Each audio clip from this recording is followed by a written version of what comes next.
You ever hear about single and miserable? Single and miserable is what I describe.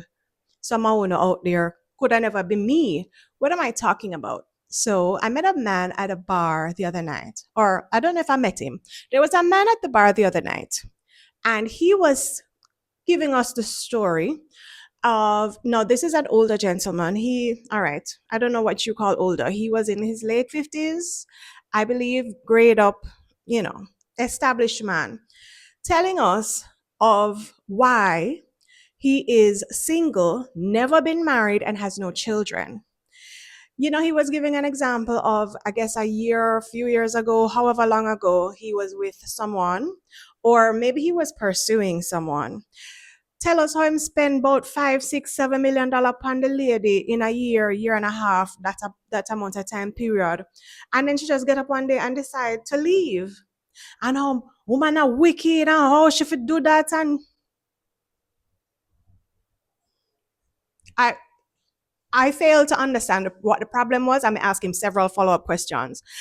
The main one being, sir, did you enjoy spending that $5 million on the young lady? Did you enjoy your time? Because it don't take a year or a year and a half. It don't even take 6 months for you to decide whether you're enjoying yourself or not. It doesn't take 6 months for you to know whether a woman is interested in you, whether it's going to go further. So if you see all the signs and continue to pursue and spend your money, then must you enjoy yourself and you know really mind or whatever it is.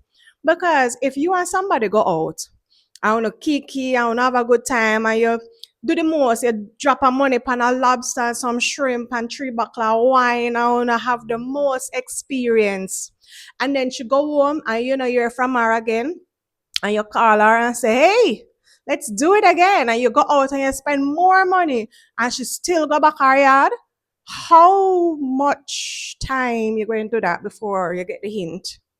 Now let's flip the script. She says, yeah, spend the money. And she every time you call her, she say, yeah, man. But this time around, when you invite her back to your place, she go. I want to have a grand time back at your place. But she's still not committing to you. She's still not say, yeah, man, I'm my man this. She's still not owning up, whatever. But yeah, enjoy yourself because she's coming back to your place and busting it wide open. You're not enjoying spending your $5 million because how we reach $5 million if you're not enjoying yourself? How we reach the woman a wicked, a wicked, a wicked? How we reach a year and a half? Like, how long were you going to pursue? Anyways, that's not my business, but I'm just saying that, some of we need to learn some discernment. Anyways, this opens up the topic that I wanted to talk about. For me, I don't want to end up single and miserable. He was at the bar questioning everybody. Were you married? Do you have children? How do you feel now? A lot of people at the bar were divorcees. And a lot of these divorcees at the bar were saying, when you were in it and things were happening, you contributed to the breakdown of the marriage. Both parties were guilty of whatever. But now that the marriage has dissolved, you and the ex are best of friends. And that is such a common story when I take poll of my friends who are divorced. Even the ones who went on and remarried, some of them are still friends with their exes, best of friends, especially those if you have children with them. And it is, because the stakes are not as high anymore. And so when you and your ex argue, you just kiss your teeth and walk off. I said, go on, yeah. But when you were in the marriage, you were at each other's throats. So I can understand why some people are friends with their ex. Not me though, but I can understand why some people are friends with their ex. But what I'm trying to get at is this gentleman, it seemed as if he was trying to comfort himself and say, see, this is why I mean never married, because why me about married if all I want divorce and all I want miserable and all I want no, we're not miserable, sir. I just feel like said that man, he was single. I'm miserable and trying to justify the choices that he's making. Because him I try convince say him life nice and sweet now, and him not bringing nobody to come disturb him peace and disturb everything that him have going on. But it was clear to me that he wanted someone in his life. I think that we're not supposed to go through life being single. All of us need companionship at some point in time. No, yes, you need to know when to take a step back. So let me drop off the man business and go into why I opened up this topic. So I hinted at it in my last video, say, me take me ready for a little man. A few years ago, I decided that I was going to take a break from the dating scene. I wasn't finding what I wanted, and my daughter was getting older, and I realized that I didn't want anybody to come into our home and make her feel uncomfortable. It's different when you have someone in your life from the child, a little picnic, and then grow up, I guess, knowing that person, call that person uncle, and you know what I mean. But when the child is already older, now mommy start dating and this strange man coming around her house and she feel uncomfortable in her own home, I did not want that at all. So I took a break to focus on parenting my young child, especially in what I think were very critical ages when she was blooming and blossoming and maturing and, getting used to and more comfortable in her body as it grew, as it changed. I just decided to take a step back. And it's so funny the differences when between Munchkin as a 12, 13-year old to the young lady that's in my house now as a 15, almost 16-year-old. It is a joy to watch the experience. But mommy got a life too. And so now that I am settled, I feel like I have my feet firmly planted on the ground. I can see exactly where I'm going. I am, making our life more comfortable again. I think it is time. I do think it's time for me to go back on the market because, I find myself wanting more out of life now. And I think I'm ready. When I just came back to Jamaica, I had started dating someone, and I think it was a good time to dip my toes in the water, but I could definitely feel that this was not long term. This was not where I was going to end up or anything like that. And I communicated that with the gentleman. I said, you know what? I'm not ready to date, first of all, because I knew that my head was thinking, okay, of all the things that I need to put together to make sure that Munchkin and I are comfortable. And so I really didn't have headspace to focus on a relationship. And I made sure I communicated that clearly. And the person was like, all right, sure, no problem. I'm here for as long as it suits me, I guess, as long as I'm happy, as long as, going out on dates with you makes me happy, that I'm here. And then when I'm tired, because that's exactly what happened. Eventually the person got tired of not getting any more out of me, and I didn't have any more to give. I really and truly didn't have any more to give, and so went separate ways. And I'm actually happy that I did not allow myself to ease into that, because the rug pull that happened when it went away is just definitely not something that I needed to add on to everything else that I was going through and trying to put together here. But what that experience reminded me of is that I am single for a reason. I need to focus on me and put together what I'm doing for me, make sure that I am on solid footing, and when a boy move him foot, me a drop. You get what me I said? As a grown woman, as a young lady, nobody's not supposed to can kick where your foot and make a drop. You're supposed to have your backup plan ready. And so I realized that this not gonna work. I'm not dating anyone else until I feel sure of myself and I know what I can do for me. And then we revisit the situation. It's time. It's time for me to revisit the situation. I am settled. I am comfortable. I have income coming in for my own. I don't need nobody for nothing. And so it's relaxing. It feels good when you don't need what you want. You're like, okay, I'm ready for companionship. And so I think, I've said it on, and the only reason I'm talking about this is because I've said it on the channel that I'm single and I'm 40 and I'm not looking. And that blew up, especially when I put the clip on TikTok.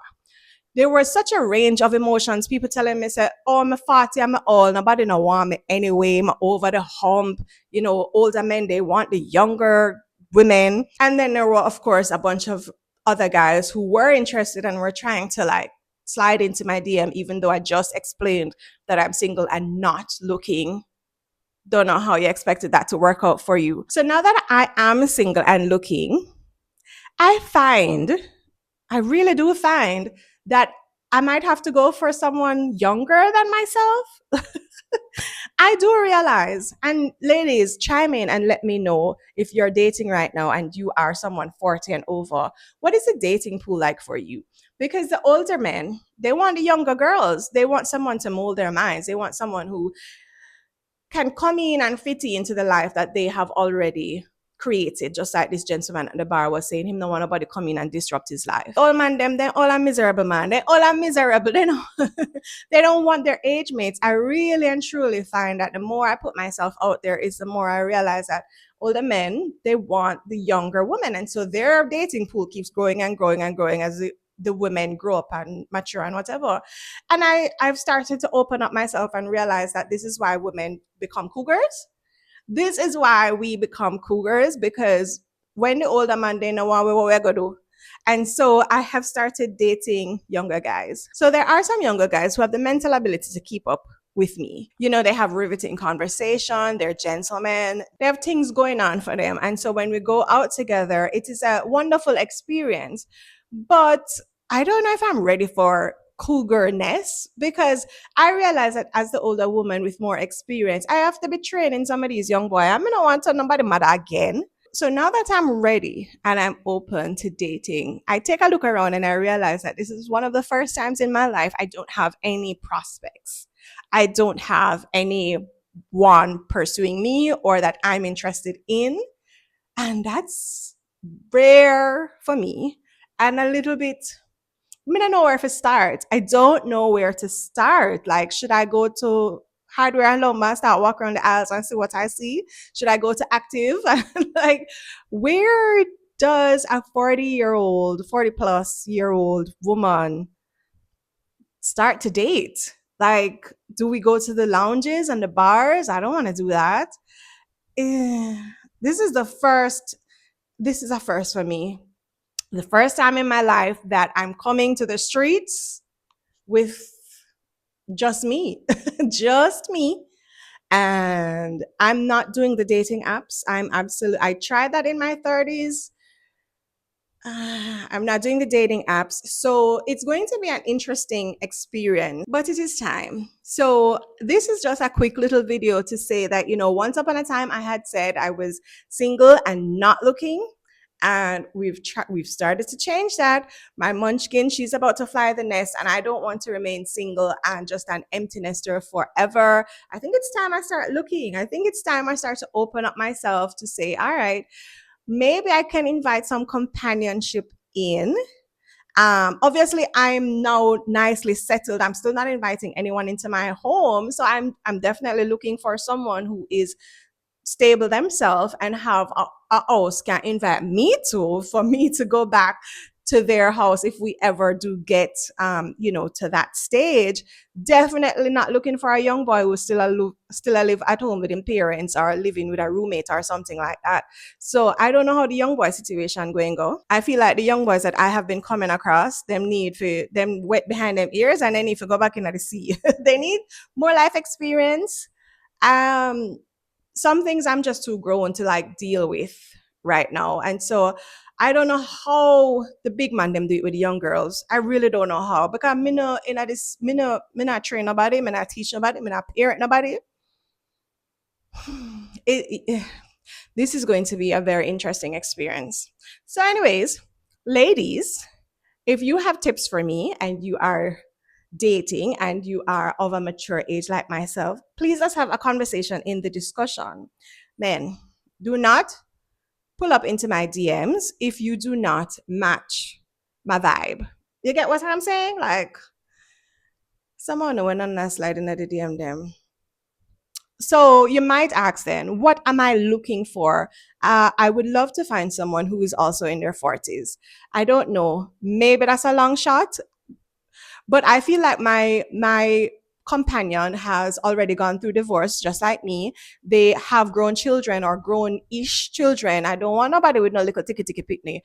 Grown-ish children, just like me. I feel like they have learned from their first marriage or first few serious relationships. They have learned their mistakes, they have learned their quirks, and they're ready now to try it again, having learned, and are ready to put in action what they've learned.